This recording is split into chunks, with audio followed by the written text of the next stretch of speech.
Well, obviously, I am thrilled with the win tonight. I thought our crowd was incredible. I certainly tried to do the best that I could to share with our crowd how important they are to our success, especially down the stretch. We now have 4 home games left, and tonight's crowd and UConn crowd are, man, it doesn't get any better anywhere in college basketball than how that feels and makes it difficult for the opponent.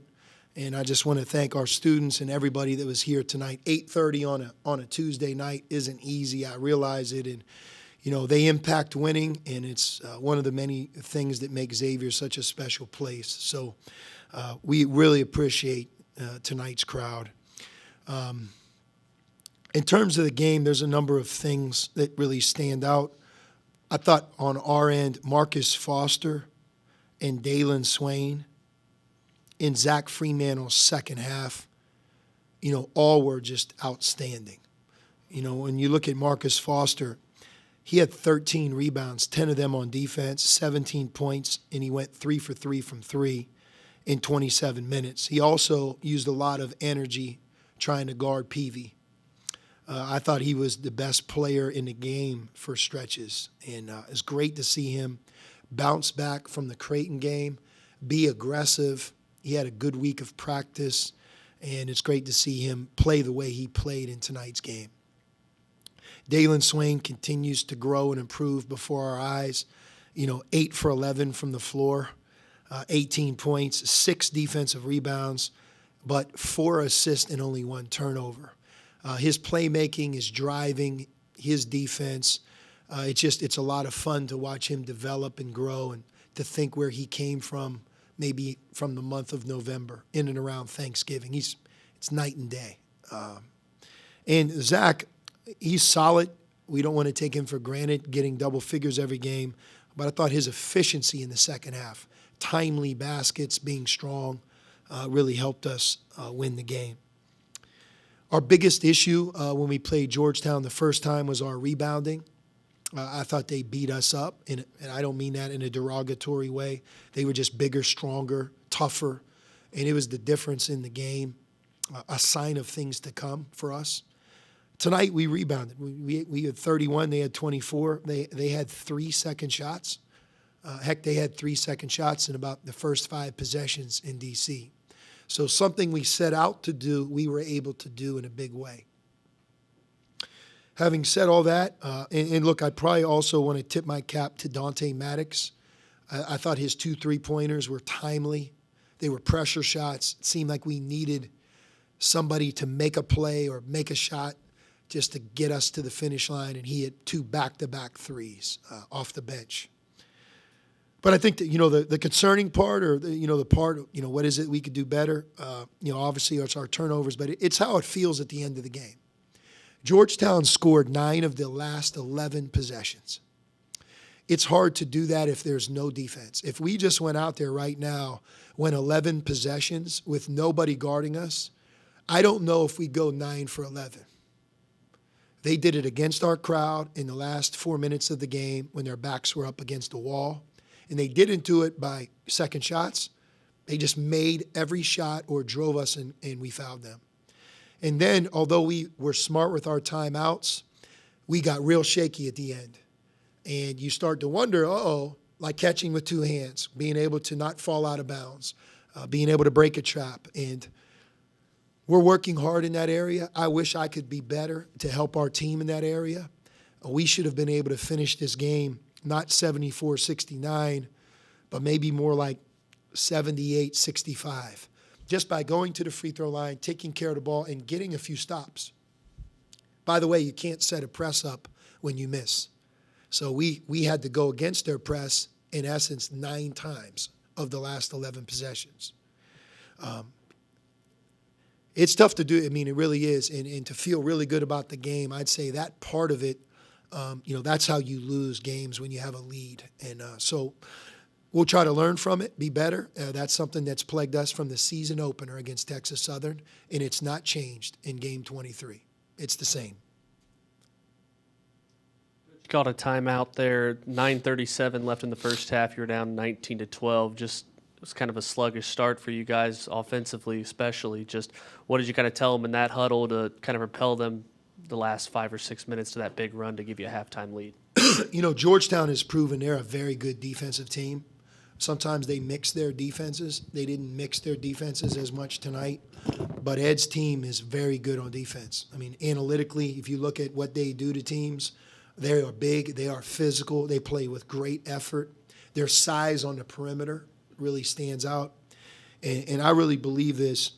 Micah Peavy is not only one of the best players in the Big East, I think Micah Peavy is one of the best at his position in the country.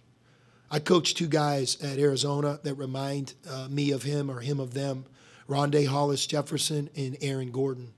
His ability to move at his size on defense is astonishing. I mean, steals, blocks. He's guarding Ryan Conwell. He's guarding three-point shooters. He guards big guys. He switches. I mean, his effort level and his talent on defense is enormous.